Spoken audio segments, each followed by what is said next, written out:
Okay, now tell me, whose responsibility is it to provide the spiritual needs of the family? Good question. Is it the man, the woman? Good Whose question. responsibility? Is the man. Yes, God has made it that the man being the political and the spiritual head is the man. But then, there's delegation of power. You can delegate it to the woman because they are more in tune with it. In fact, the antenna can pick dangers far off than the men. You see, now we're coming to the No, fact I'm that saying women their are closer to antennas God than can. men. I didn't say so. Their antennas can. What are you So saying? what does it mean? What is the implication? What are you What is the saying? deduced meaning? Yes. That women are more closer Anyway, to the fact remains that the woman is meant to look after the house and the man is part of the house. And I want to say it. I have never ever believed that the women are the weaker sex. If you so believe that, then you're deceiving yourself. Absolutely. I'm happy with that. They are so Coming from a man. They are so equipped with so much power that if you play with it, spiritually and otherwise, you get your fingers burnt. So I don't joke with my woman, and she knows that many a time the Lord is over you. I got to go with them. Because whether you like it or not, you're part of the baby in the house. So spiritually speaking, while I am the political head spiritually, she is the administrative head Of the family. spiritually and otherwise. Okay, so Yes. tell us, how have you been administering spirituality in this home? Tell us. Well, So that people outside can learn from you. Is there a particular way we have to do it? Is it from the mind? Is it just a flow? Or is it something from the inside or something you just know that you have to do? I want to believe that it's an inner thing God has placed in a woman, because you start from the fact that you carry the baby, for example. You don't go careless with the baby, the fetus inside of you. You prophesy over the baby. You say certain things. Sometimes you kind of discuss with the baby, especially when, in those situations, you say, become a baby and all that. But physically administering a family, when you have the children and you have the husband, like he's rightly said, they are babies actually when it comes to families. So I want to say to the young ones out there who are about to marry or who are, in their first year of marriage, that the woman should be very, very resilient, positively speaking, not creating, problems for herself. She should have an air of accommodation because she has some stockings to pick, some shirts to keep tidy, and some prayers to pray. Because there are the high times and the low times. And so we really have to be on our guards. And it's especially important because we don't want to let the negative thing out there or the mood put you down. Neither do you want to, let yourself lose to the challenges of the day. So I think every minute of the life, the woman prays. It must not be in the name of the Father and the Son. Yeah. Everyone gets to know, especially how she communes with God spiritually and even with people. Because when we talk about spirituality, yes, we say it is God. But then you also have spiritual relationship with your husband, your brothers-in-laws, and people at work. So we've got to be on top. Talking about brother-in-laws, how do you deal with external influence from in-laws and relatives in your marriage? I think the very important thing is to know when to open your door and when to shut your door. And shutting your door does not mean shutting it negatively. So many things are done nicely. I believe in relationships. Brothers-in-law, sisters-in-law are all good people. Mothers-in-law too are all good people. Incidentally, for me, I have a mother-in-law I sleep in the same bed with whenever she's around. I eat from the same plate with her. I relate with her more than she relates with my husband or he relates with the mom. That's a lie. That was my own mother. I've been relating with before I got married to her. How can she relate more with my mother? Than you, Abby? And I said no. Okay. They have a good rapport. You understand me? Can you sleep on the same bed with your mother? Go. Of course, I've been doing that before. Do you do so now? Do you do so now at your age? It depends on the condition. There's no condition that can warrant that. So she has a good rapport with your mom. I have a point there because, sincerely speaking, I spend hours each time I visit with her.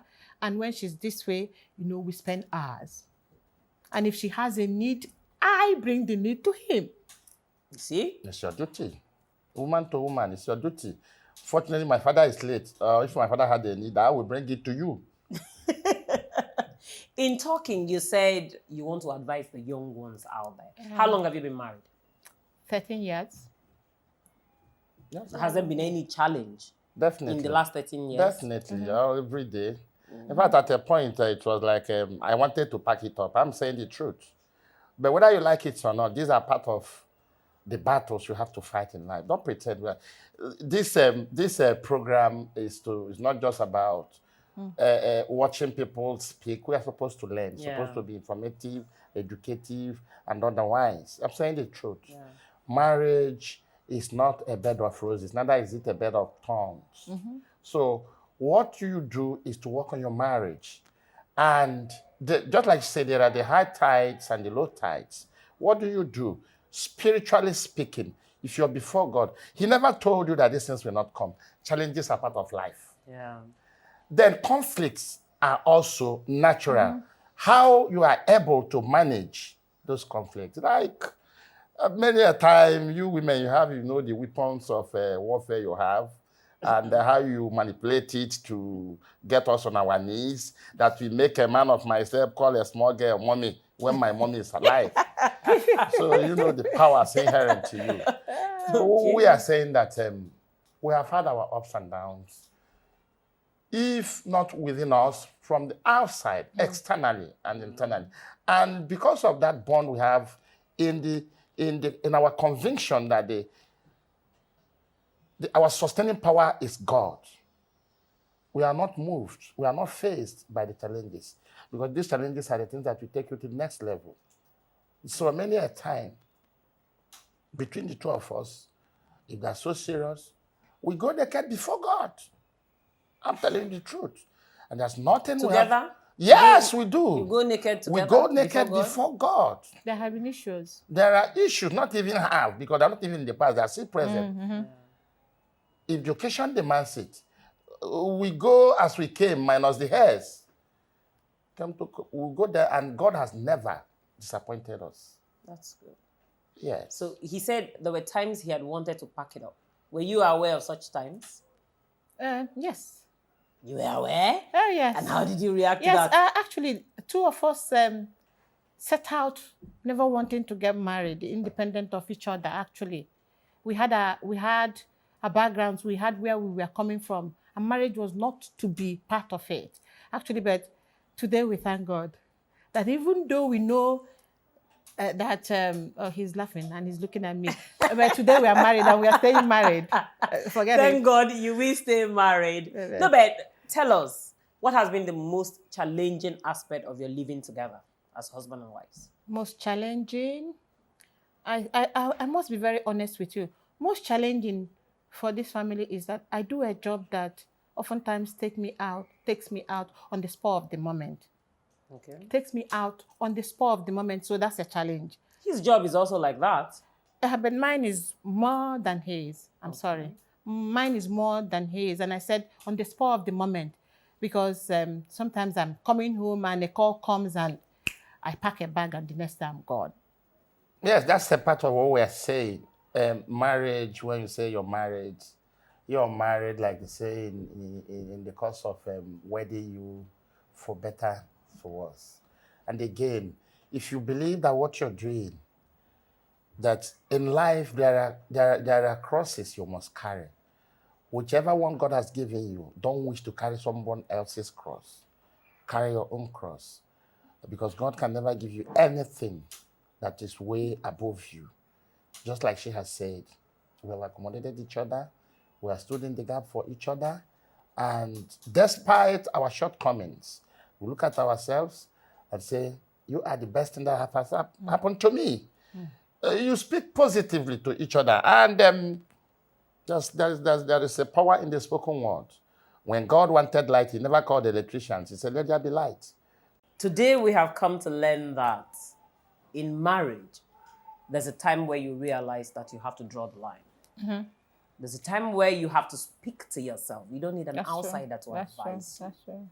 So watch yourself, watch your family, and know when to draw the line. Only you can make this work, not an outsider. So we encourage you to make your marriage work today. Yeah.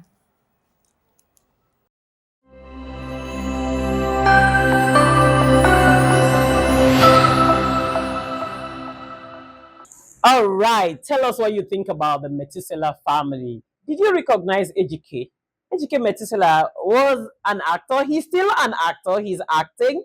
He was in Rattlesnake. Did you learn anything from them?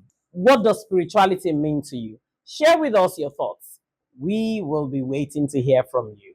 So, if you like content like ours, subscribe, like, leave us a comment, help us share so that people who have need to hear about marriages and family unit would know more about what we do.